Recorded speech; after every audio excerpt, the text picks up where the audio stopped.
Here are 5 reasons why many young people today are unable to get married. Number 1, no serious men or women are left in the world. Ah yes, you thought it was just a thing people say after a heartbreak, right? Well, no, there are actually no serious men or women left in the world. The simplest way to make you understand this is to imagine a fisherman trying to catch seawater fish in a freshwater pond behind your house. What are your chances? Nil, of course. Your circle of friends and acquaintances is like your wall. If it is full of players and unserious people, then good luck trying to find a serious partner. Chances are, if you're not married, more than 50% of your closest 10 people in your wall, in quotes, aren't either. Nothing wrong with you, you're just a reflection of your wall. If you want to increase your chances, just like the fisherman, change your wall, in quotes. In other words, change your circle and infiltrate the wall where serious people meet. Only fools keep doing the same thing and expecting a different result. But remember to change yourself first, else you won't fit in, talk less of fishing in this new world. Number 2, consuming too much negative information about marriage out there. Okay, hear me out. If you spend your entire day consuming negative stories about people's marriages and divorces and heartbreak, then chances are you're going to subconsciously emulate that. You may not know it, but even at a divorce rate of 50%, the good news is that for every failed marriage saga, there is a beautiful marriage romance out there. It's up to you to choose which side you want to be on, and that begins with what you choose to focus on. Your prime programmed by what you consume. So for example, if you keep consuming content about people cheating on one another, you will tend to expect such, or even subconsciously manufacture the drama that you've been programmed to think is normal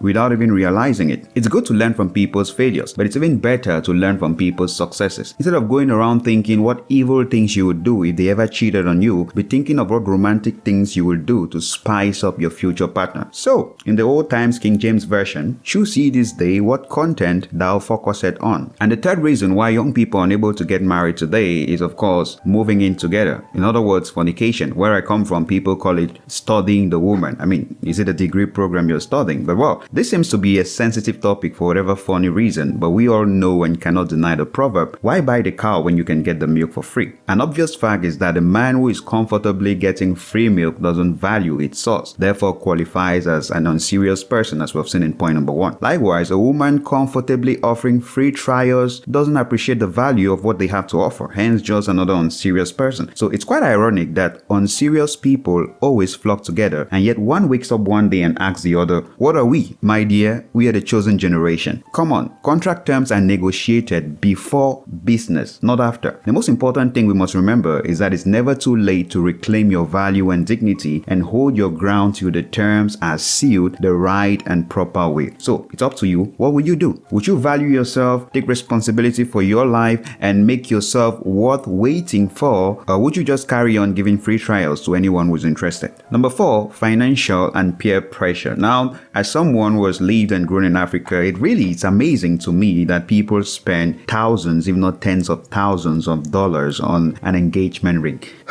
In the true African mindset, that is total nonsense. If you're truly serious about settling down and building a home, laying a foundation out of what will people think or trying to impress is automatically setting yourself up for failure. Many marriages never survive the mistakes made at the very beginning, that is starting from the wedding day. As research shows, many divorces, even 10 to 20 years into marriage, have their seeds traceable back to the very beginning. So while we think marriages just fail, it turns out they are actually set up for failure from the very beginning. So one must be brave enough to embrace the style that suits them, and most importantly, the style which you can afford. As far as a wedding is concerned, nothing is absolutely necessary, of course, besides the couple getting married. Tying the knot in the most simple way with a couple of close family members and having a reception at the local restaurant is still a wedding. Well, I know my African brethren listening to this now are probably freaking out, but that's where the problem is, because you have many people who have been living together and they simply won't get married. They continuously are sinning against God simply because, wait, they want to have enough money to have a dream wedding. That's just crazy. Come on, how old are you? 12? Grow up. This is real life, not Disneyland. And number 5, zero vision or planning. This is obviously the incubator for all the peer pressure and financial stress as seen in the previous point. It's quite funny how your entire first 18 years and more on earth, every single decision your parents made was towards you having the best education so you can have a successful career or work life. But rarely is a single day even spent towards guaranteeing that you will have a successful marriage and family. Undoubtedly, the most important part of your human existence after your spiritual relationship with God. So let me get this straight. Your parents released you into the jungle of relationship and family creation without any training, preparation whatsoever, and just hope that you come back home and present them with a good one. Wow, that's, I don't know how to put it, just out of respect for all the parents out there. But perhaps the next generation can learn. But of course, you can't put all the blame on your parents. If the average young person just put 20% of all the energy they spend chasing success into developing a vision and a plan for their relational life and future, the world will be 100 times better. And I mean it, 100 times better. We're talking about all the divorce, all the single parents out there, all the heartbreaks and the broken, irreparable, in quotes, people just walking around as time bombs looking for another person they are going to ruin as well. And remember, speaking of vision, we're not talking about fantasies from the brainwashing the media has done on many of us, but real hard plans, expectations, and responsibilities. I mean, where do you see your relational or family life going? What are you looking for in a partner? What is that kind of partner looking for in a partner? Do you have the kind of qualities that kind of partner is looking for? What do you need to do to develop and grow yourself to be the ideal kind of partner that is suitable for the ideal kind of partner you're looking for? So how do you know this person is the right person for you before you get into a relationship? You don't get into a relationship and then you start asking, what are we? Where are we headed? All of those things are supposed to be set and the course designed before you begin the relationship. Can you see a future with the person you're with, or you're just wasting your time and you're too scared or too intimidated or too dependent to face the truth and move on? These and many other critical questions people fail to ask and provide answers for until it's too late. Before we go, I think the most important thing you must remember is that getting married is actually easy, but getting married right is what's a little tricky, because the scriptures tell us what God has joined together, let no man put asunder. Therefore, before you let the media and anti-family institutions out there discourage you about marriage by showing you the figures of divorce, the first question you should ask yourself is, were those people joined by God? And the next question is, what are the kind of people God joined? Because clearly those are the only marriages God guarantees. So like Matthew 6:33, you want to be sure that you're right standing with God, because those are the people He personally joins and personally backs their marriages. So that's it for this video. Let me know in the comments below, what are the other reasons that young people today are unable to get married? Clearly there are a ton of other points based on your experience or what you've observed, so please share them in the comments below. If you enjoyed the video, please give it a thumbs up and subscribe if you're new to this channel. A big shout out and thank you to all our Patreons for helping us create content like this. You too can support this channel, the link is down below. So I'm Bodas Jumesi from Wisdom for Dominion. Thank you so much for watching, and until the next video, stay blessed.